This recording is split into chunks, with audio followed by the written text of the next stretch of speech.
Hello everyone, welcome back. So I'm very happy to have the first Keynote Talk online with Professor Anna Strasser.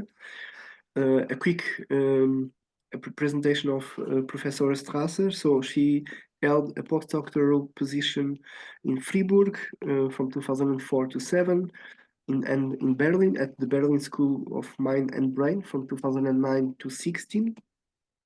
She was also a visiting fellow at Tufts University with Daniel Dennett in 2018.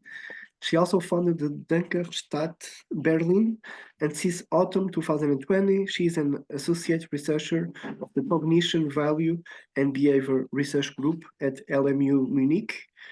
From March to June 2023, she was a visiting fellow with Eric Schwitzbel at UC Riverside. Her research lies at the intersection of philosophy, psychology, and AI. In particular, she is focused on topics concerning social cognition. Currently, she is primarily interested in questions of how philosophical frameworks can capture the varieties of phenomena in social cognition. To this end, she questioned whether standard notion might be too restrictive and examined to what extent the so-called minimal approaches can contribute to a solution. In addition, she also investigates to what extent artificial systems may qualify as a new type of social agent. Some of her research interests are social cognition, minimal cognition, and artificial intelligence. She will be talking today about Inbetweenism, how a philosophical framework may capture the varieties of social phenomena with generative AI. And Anna, you have the floor now. Thank you very much for being here.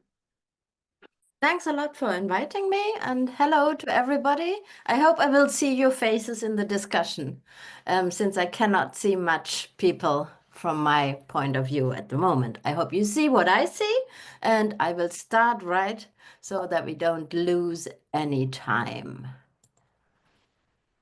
Observing the debate about generative AI, I think we can state that many terms that philosophers previously reserved for describing the distinguishing features of humans are now being applied to machines, leading to intense debates over notions such as understanding, knowledge, reasoning, intentionality, phenomenological consciousness, and sociality.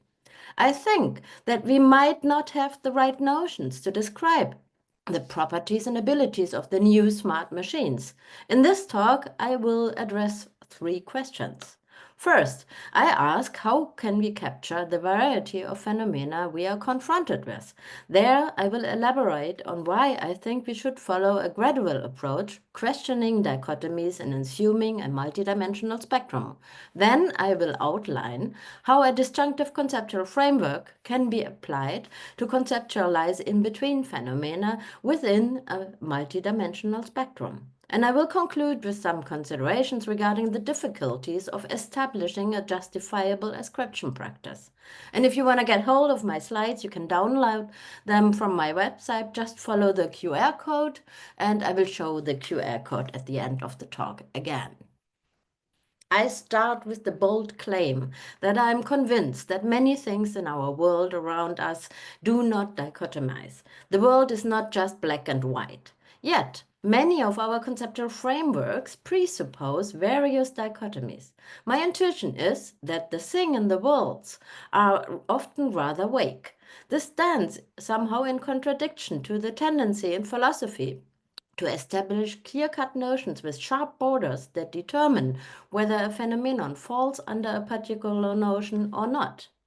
Focusing on topics concerning social cognition at the intersection of philosophy, developmental and comparative psychology, and AI, I developed a rather critical stance towards so-called intellectualist approaches such as Donald Davidson's action theory. While I occupied myself with his action theory in my dissertation, I became increasingly unsure about how often I truly act in a Davidsonian way, as I certainly did not always fulfill all the demanding conditions his notion of action requires. Many standard notions in philosophy tend to be quite restrictive because they require far too many necessary, demanding conditions. They describe ideal cases that are rarely found in everyday life. And as you can see in the picture, children, non-human animals, and robots, artificial systems, tend to fall through the conceptual net from the start. Since there are many phenomena that cannot be captured by standard philosophical notions, I am highly motivated to explore how one can expand the sophisticated terminology of philosophy to capture phenomena found in developmental psychology, animal cognition, and AI. This led me to argue for gradual approaches and investigate the possibility of so-called minimal notions. Already in my dissertation, Kognition künstlicher Systeme, I suggested a minimal notion of action that captures the abilities of artificial systems.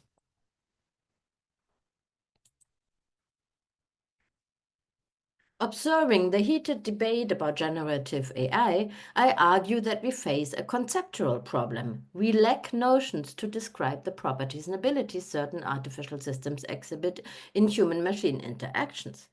Somehow, it seems as if some AI systems increasingly occupy a middle ground between genuine personhood and mere causally describable machines.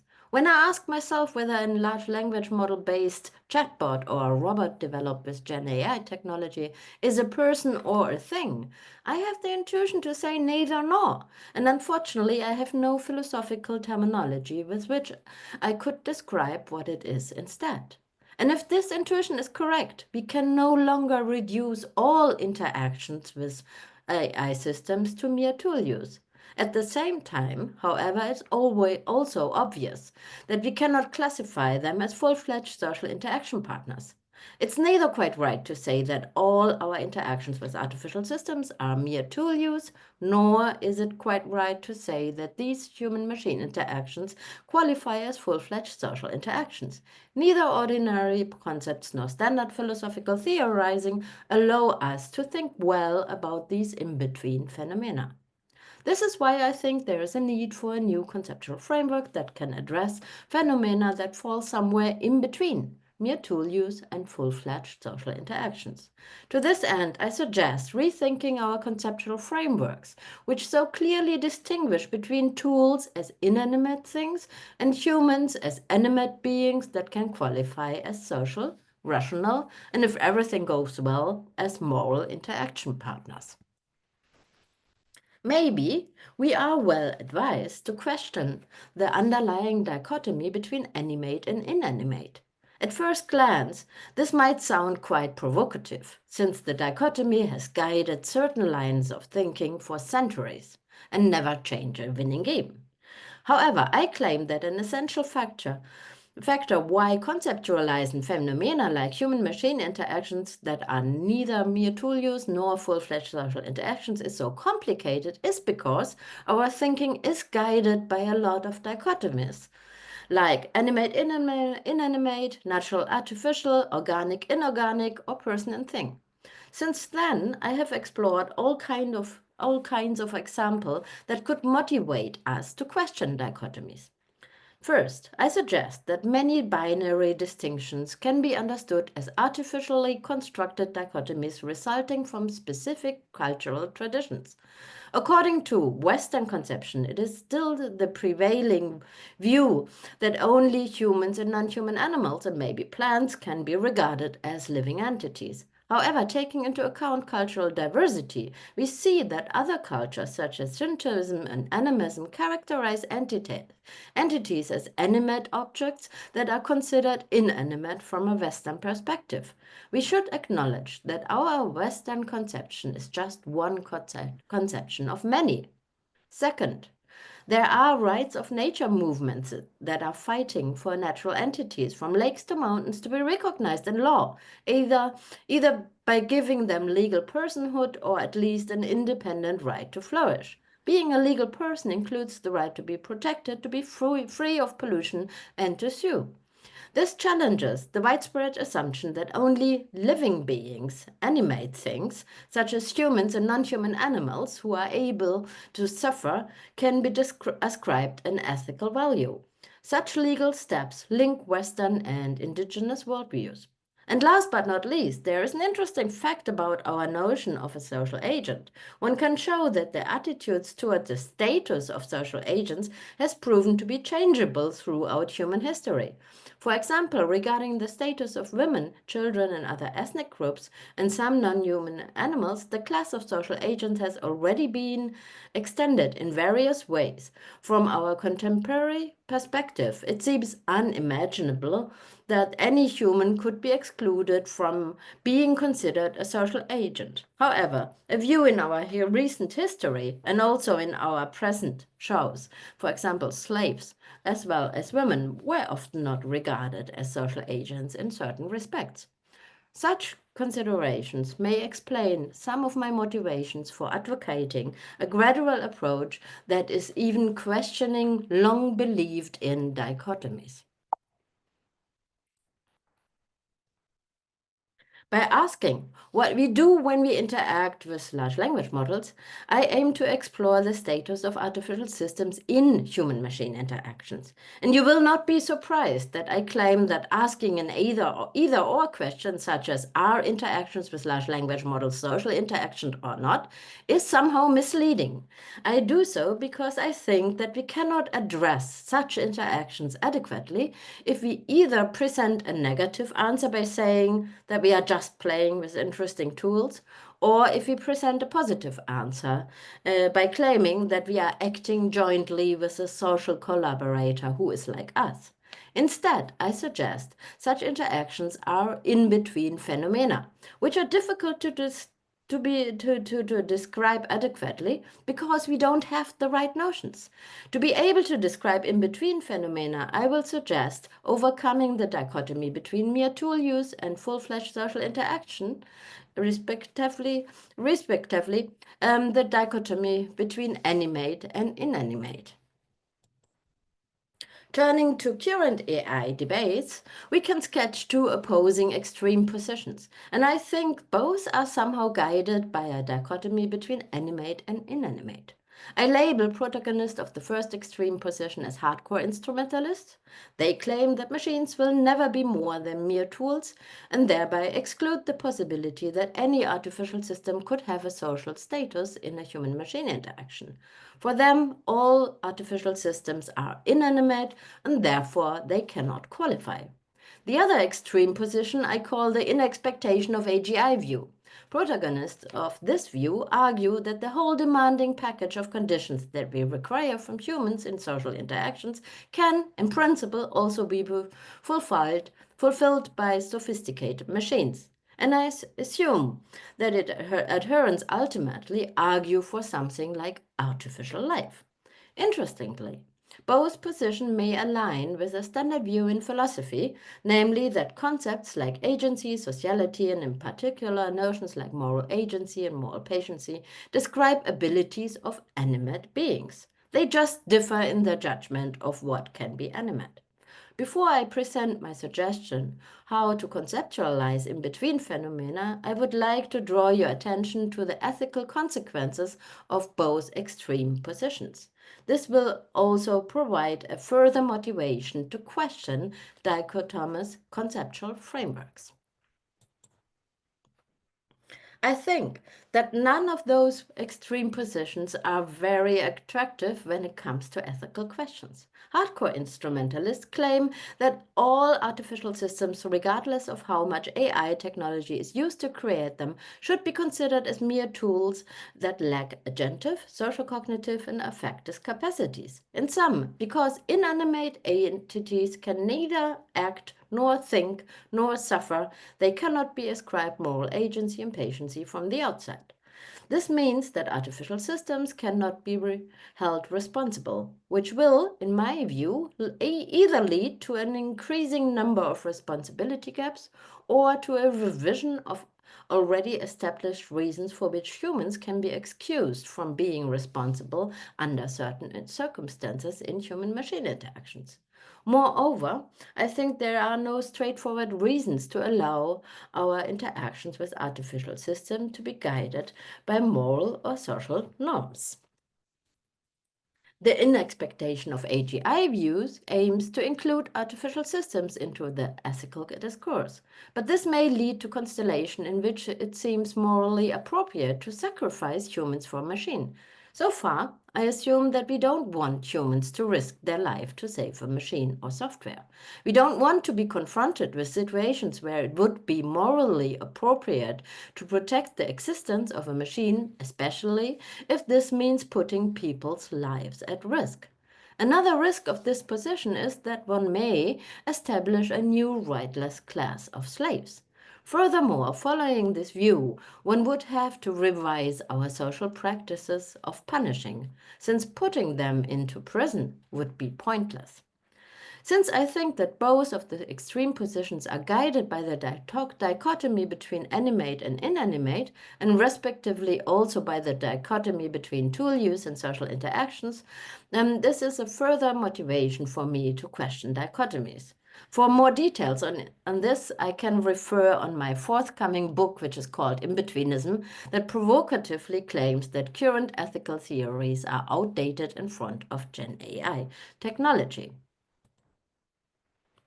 Reflecting on our interactions with systems created with generative AI technology, I imagine a multidimensional spectrum of social interactions and will sketch a strategy how one can conceptualize various instances in this spectrum with the help of a disjunctive conceptual framework.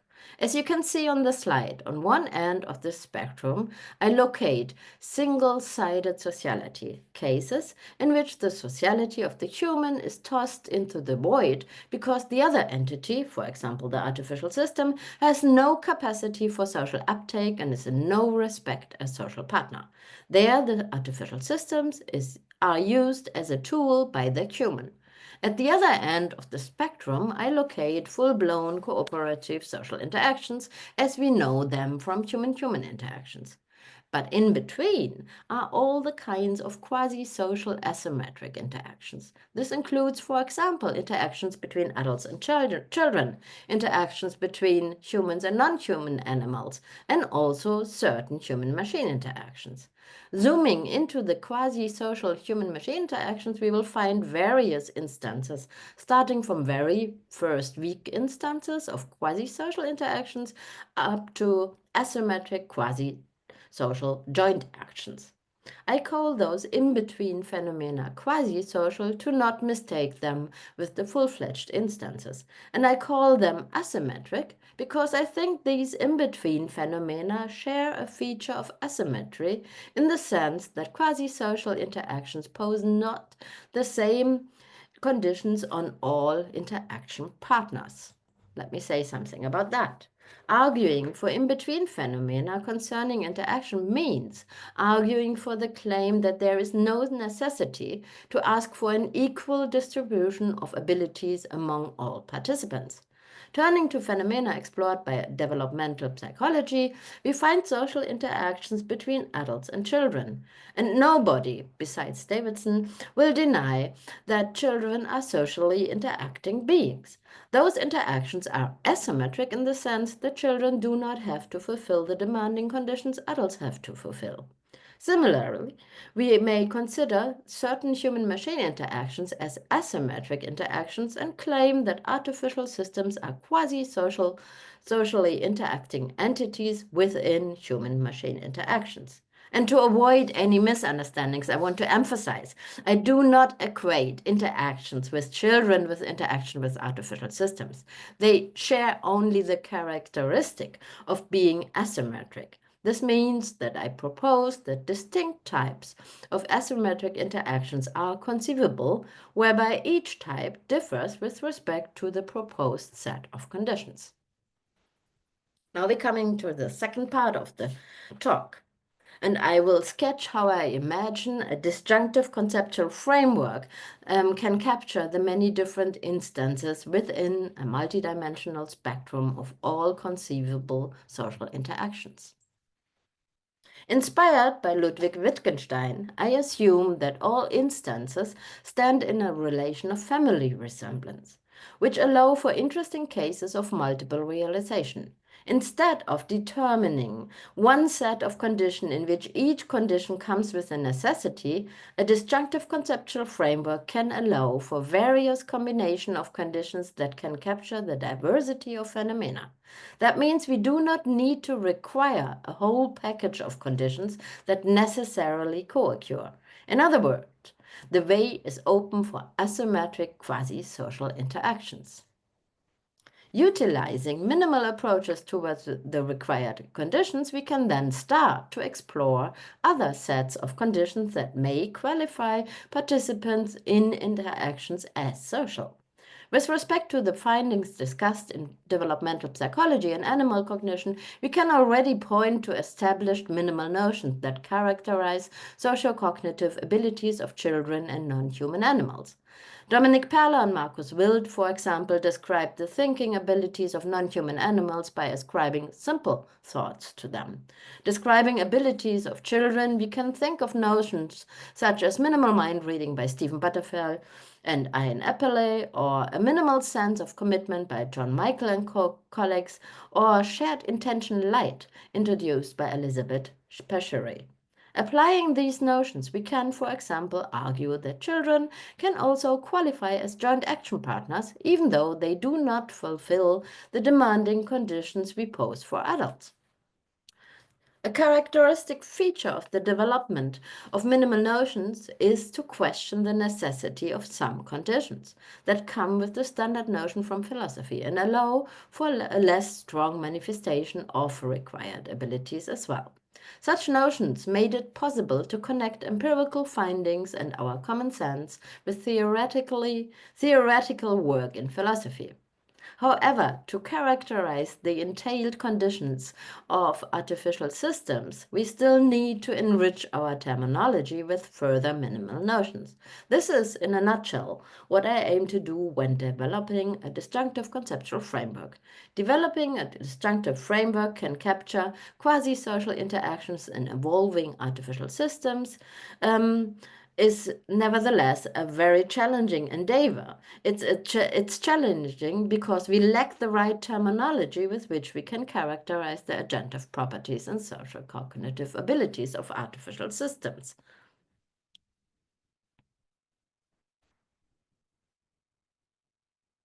Sorry. With the next two examples, I want to illustrate the usefulness of disjunctive frameworks in other areas. First, I will remind you of an example that might be familiar to many, namely the way we decide whether patients suffer from a specific disease. There we have a case in which both family resemblance and gradual variation plays a role. When diagnosed with a mental disorder, a person is assumed to have a certain number of symptoms, and it also matters how severe these symptoms are and how long the person is suffering from them. This means that two persons can suffer from the same disorder even though they do not share the very same combination of symptoms. Applied to AI systems, I want to argue for the claim that artificial systems may qualify as quasi-social interaction partners even though they do not fulfill the very same combination of conditions as humans.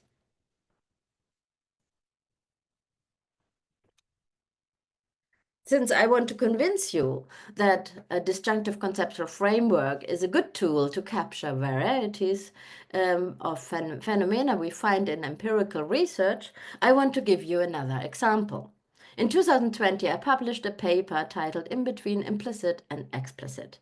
There, I demonstrated that drawing an either-or distinction between explicit and implicit processes comes with the consequences that not only different strengths of manifestation or conditions are neglected, but also interesting combination of conditions are ignored. And since we have for both empirical evidence, I advocated to question a dichotomous interpretation of two systems approaches and argued for two claims that imply a disjunctive conceptualization.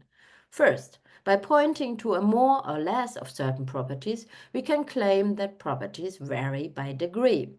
Second, and by referring to empirical research, we can argue that cognitive processes, for example, display a combination of properties. Like, it's possible that a process is conscious but uncontrollable. it could be unintentional but still controllable, or it could be efficient and intentional. And we can conclude from this that automaticity, for example, is not necessarily co-occurring with unconsciousness, unintentionality, efficiency, and uncontrollability. Consequently, one does not need to claim that all implicit operations assumed to occur in System 1 necessarily are at the same time nonverbal, rapid, automatic, unconscious, and not controlled. I think we should follow the spirit of minimal approaches and account for more flexible settings of conditions. In a nutshell, by taking into account manifestation of conditions in various strengths, less demanding conditions can prove sufficient. And by questioning the necessity of the entire package of conditions, interesting and varying combinations of conditions can be accommodated.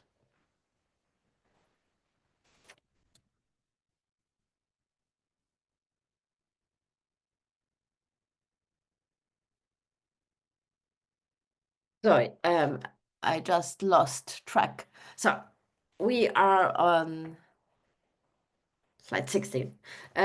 Excuse me. Applying those considerations on human-machine interactions that I locate in the in-between, I argue that if we elaborate on a flexible number of conditions that do not have to be fulfilled simultaneously and allow for gradual appearances, we can capture a greater variety of entities qualifying as quasi-social partners for human beings. Instead of being stuck in a hardcore instrumental position that excludes artificial systems from the start, because they do not fulfill the whole package of conditions, we can then consider entities as potentially quasi-social if we can convincingly argue that they do fulfill some of the conditions. A disjunctive conceptual framework can list a number of conditions and then pose the requirement that at least one or two of those conditions must be present.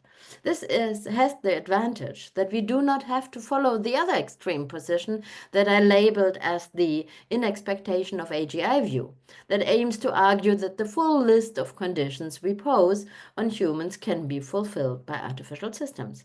Advocating a disjunctive conceptual framework, we can describe a multidimensional spectrum ranging from the very first weak instances of quasi-social interactions to full-fledged social interactions. Concerning the very first weak instances of quasi-social interactions with smart machines that are located at the beginning of the assumed spectrum, I assume that these interactions place relatively little demand on artificial interaction partners. In the most minimal case, they might not need to have human-like beliefs, human-like desires, or self-generated goals. They might not need to be conscious. They might not need to understand much about their interaction partners, or they might not need to intend to communicate or cooperate. Such considerations describe just a theoretically conceivable area, for which I cannot yet deliver concrete hypotheses determining which of the many conceivable combinations of conditions finally turn out to be sufficient. When advocating a gradual approach, the question of resemblance is of course a matter of degree. Evaluating each fulfilled condition, one can always describe a more or less, and we cannot avoid a certain blurriness. Searching for the very first instances, it is likely that there will be heated discussions of whether an instance already belongs to the spectrum of quasi-social interactions or not. Therefore, when suggesting a throughout gradual approach, one has to be prepared for the possibility that there will be no clear-cut criteria to establish a sharp border. Things are rather vague. For now, I will leave it open which concrete combinations of specific abilities will turn out to be sufficient for the first weak instances of a quasi-social interaction with a smart machine, and formulate a more conditional requirement artificial quasi-social interaction partners should fulfill. To qualify as a quasi-social interaction partner, artificial systems must be structured to not only draw social behavior from their human partner, but also react to that behavior in a way that solicits further social behavior. And importantly, these human-machine interactions have to resemble social interactions as they transpire between two fully fledged social partners. And before moving on to a more concrete example of asymmetric joint actions, and then addressing the challenging question of how to justify a practice of attribution, I aim to highlight various challenges associated with my approach and explain why I do not opt for an alternative approach. If one assumes, as I do, that among the phenomena we call interactions, there are in-between phenomena that can neither be reduced to mere tool use nor qualify as full-fledged social interactions, searching for a gradual conceptual framework that is questioning the dichotomies and offers a conception of sociality that can also capture artificial systems is, of course, not the only option we have. Looking at this terra incognita, which I call the in-between, I see three other options of how we may reach the goal of capturing in-between cases. One could expand the notion of tools and add complex tools with some social features. The other option would be to expand the notion of social interactions and treat artificial systems like humans and ultimately argue for artificial life. Or one could introduce a new category. Now I want to explain to you why I'm not in favor of the other three options. Considering option 1, I acknowledge that we can then highlight the differences between humans and machines and argue that large language models, for example, are in their causal genesis functionally, neurobiologically, and cognitively absolutely dissimilar to an intelligent sentient human being. However, this would make it impossible to recognize potential multiple realization of some social cognitive abilities, as those abilities are only ascribed to living agents. If you choose this option, you can remain a hardcore instrumentalist. Option 2 doesn't seem even more attractive to me, as we may then wrongly overemphasize similarities between humans and machines and end up advocating an inexpectation of AGI view. Thereby, we would follow people like Lemore, who claimed that in immediate interaction, large language models seem functionally, that means conversationally, similar to an intelligent sentient human being. And introducing a third category with sharp borders between tools as inanimate entities and social interaction partners as animate entities is of course tempting, but I assume that the problem with the in-between, in other words, how to conceptualize the in-between, does not really disappear if you introduce another category. On the contrary, I think it becomes even more complicated because if we establish a conceptual framework that contains three categories, then we will have at least two in-betweens which we cannot conceptualize. Since I'm convinced that there are no clear-cut borders between assumed categories, I aim to describe the in-between in a way that fundamentally questions dichotomies between animate and inanimate, respectively, tool use and social interactions. But I have to admit that this implies an unsettling amount of vagueness. And there is another problem with my approach. This problem comes with instances in a multidimensional spectrum, because we cannot always answer the question of how to order all conceivable instances. To avoid getting lost in time-consuming details, I just present a simplified version of a disjunctive conceptual framework that takes three dimensions into account. This is not a real notion, this is just an example. Describing a spectrum of the different manifestation of just one condition is of course easy. That this can be illustrated through an axis along with it, which the various instances are arranged in an order that determines the expression of the respective state. The less pronounced a condition is, the further to the left an instant is positioned. But now, let's imagine a very simplified, inappropriate, and fictitious notion that captures the range of quasi-social and full-fledged social interactions. This notion is defined by a disjunctive requirement stating that at least one of 3 possible conditions has to be fulfilled in order to determine whether a phenomenon can be captured by this notion, and therefore qualifies as a social interaction. Such a hypothetical notion would capture 7 distinct instances as listed in the table on the slide. Presuppose that we do not assign any priority to one of the 3 conditions, we will have problems ordering all of them. Of course, the instances in which all 3 conditions are fulfilled is more social than all the other instances. However, looking at the 3 instances, for example, that fulfill the same number of conditions, we cannot answer this question anymore. This means that we have to be prepared for cases where we cannot answer the question of which type of a quasi-social interaction partner is more social than another type of a quasi-social interaction partner. But if we do not focus on adult humans as the only type of social partners, we should expect that there are several dimensions along which we can characterize various instances of more or less social interactions. Complex social skills will, of course, not emerge in an instant, be that developmentally in humans, phylogenetically in animal evolution, or technologically in the design of AI systems. Since social interchange is complex, there are multiple relevant dimensions of resemblance that concern the many presuppositions concerning agency and social cognitive abilities. Consequently, I think it's fair to say that quasi-sociality exists on a very complex spectrum. I would love to spend more time on how we can start to elaborate on a specific instance in this assumed spectrum. But as time is already well advanced, I can only present a rough sketch of how I imagine developing new minimal notions that can clarify the conditions an artificial system has to fulfill as a partner, for example, in an asymmetric joint action.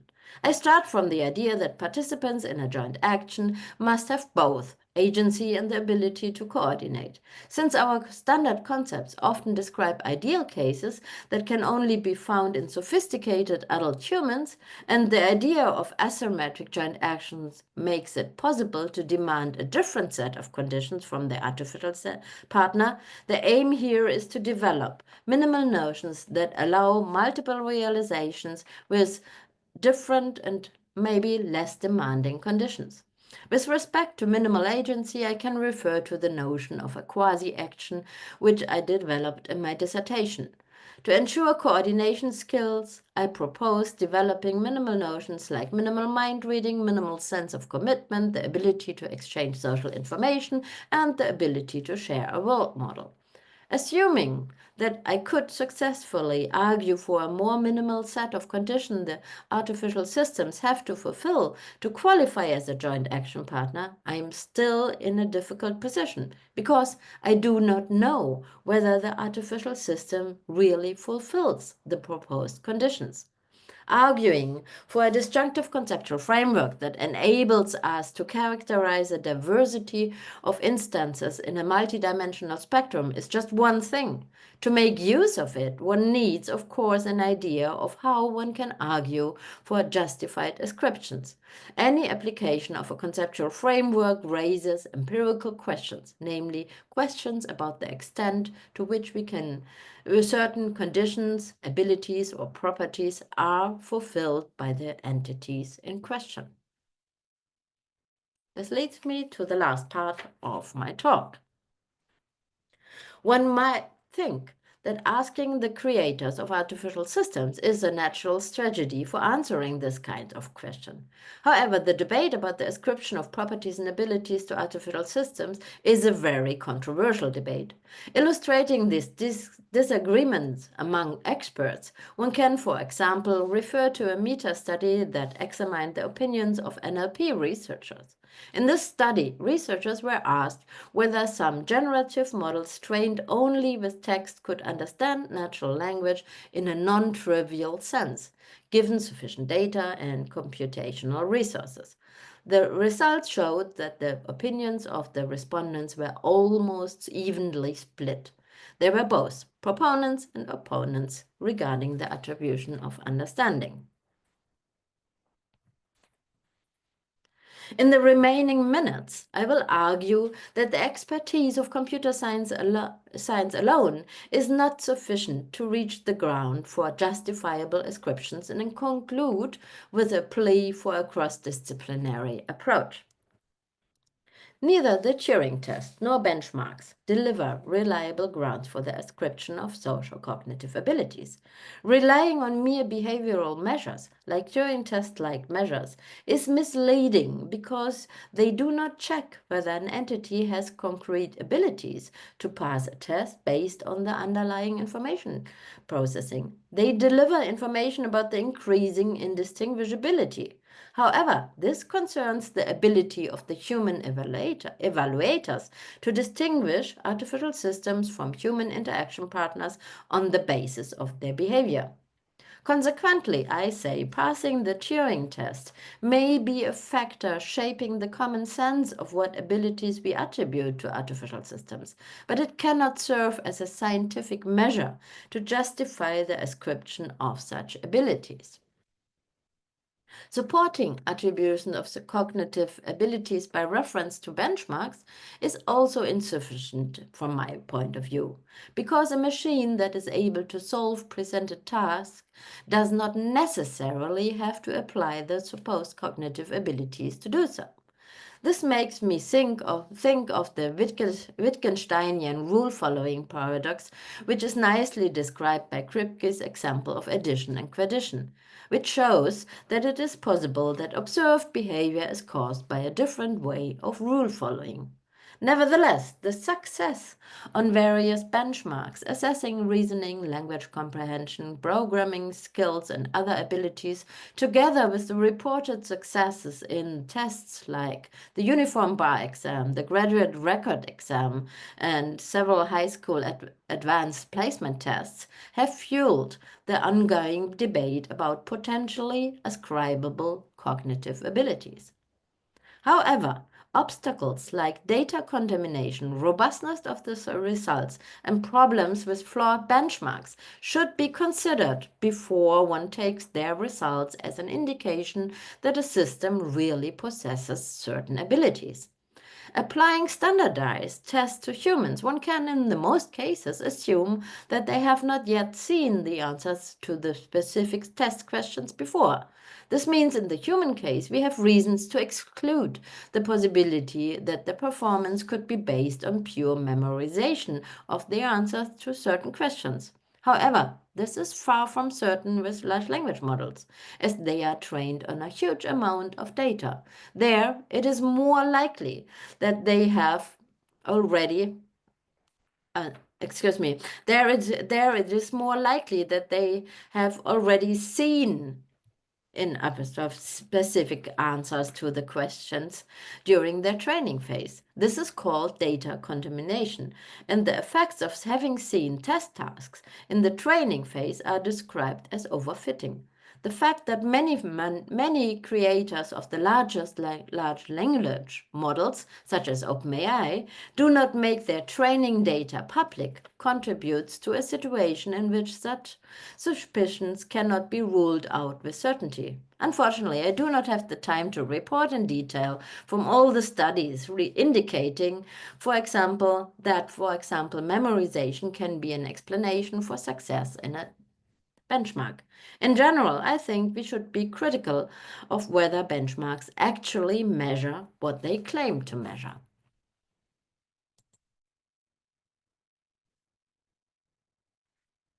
In order to gain arguments for a justified ascription of abilities, we need to investigate the process by which the performance is achieved.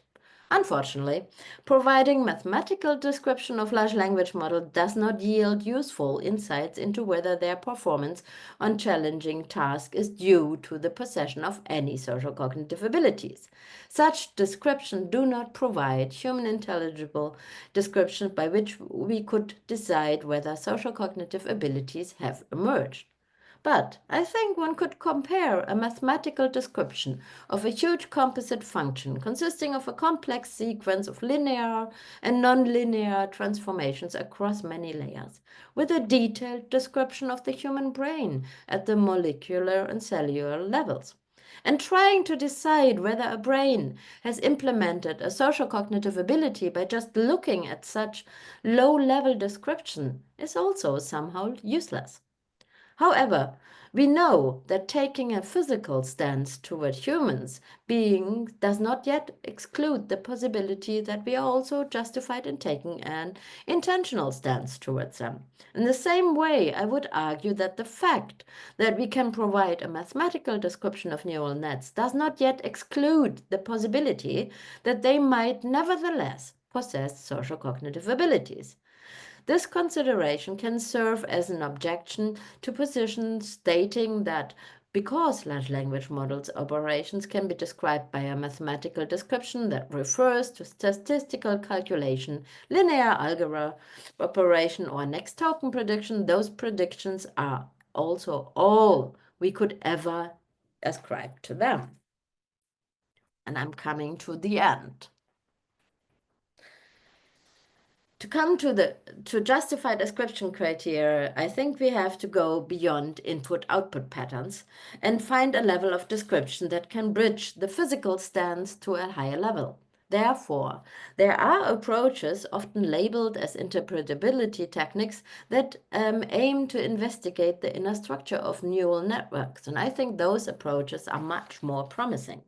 There's a growing body of research aiming to uncover the causal mechanisms underlying large language models' performance at a higher level. They explore whether large language models represent information, operate on representations, have activation patterns that may really realize certain abilities. In short, those approaches are testing hypotheses regarding the processing.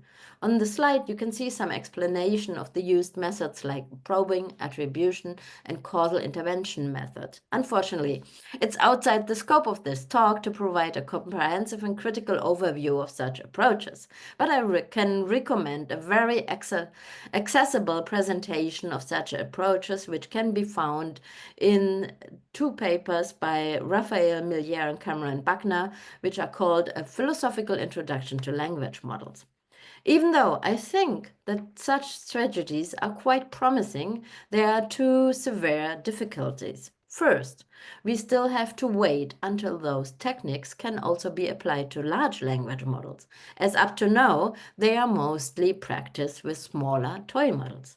And second, one has to keep in mind that they rely on operationalizable theories of all the abilities we want to ascribe to large language models.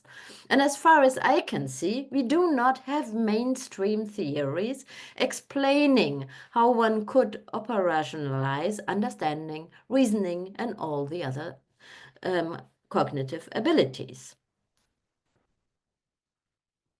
In view of all those obstacles, I conclude that the ascription of properties of social cognitive abilities to artificial systems cannot be clarified by computer science alone.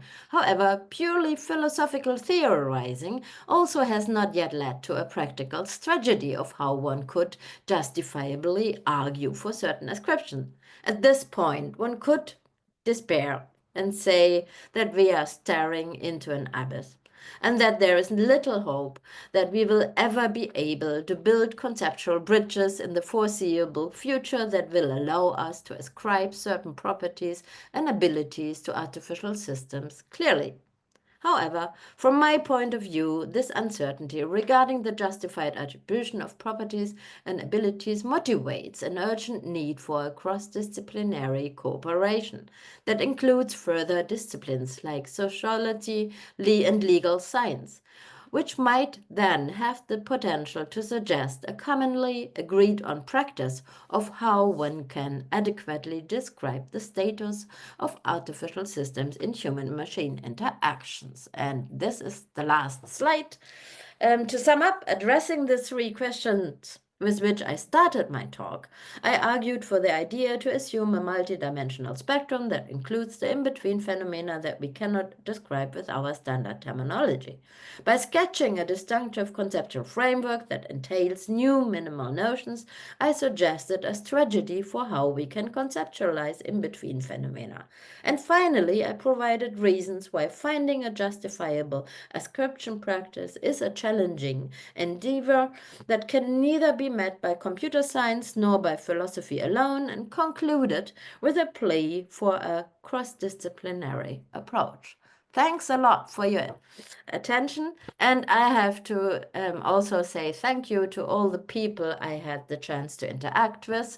And of course, much of my knowledge come from the experience that I fine-tuned a large language model on the corpus on Daniel Dennett. And so the interaction with DigiDan, that's how this model was called, has also contributed to the content to this talk. Thanks a lot, and I'm looking forward to the discussion. Thank you, Anna. Great talk.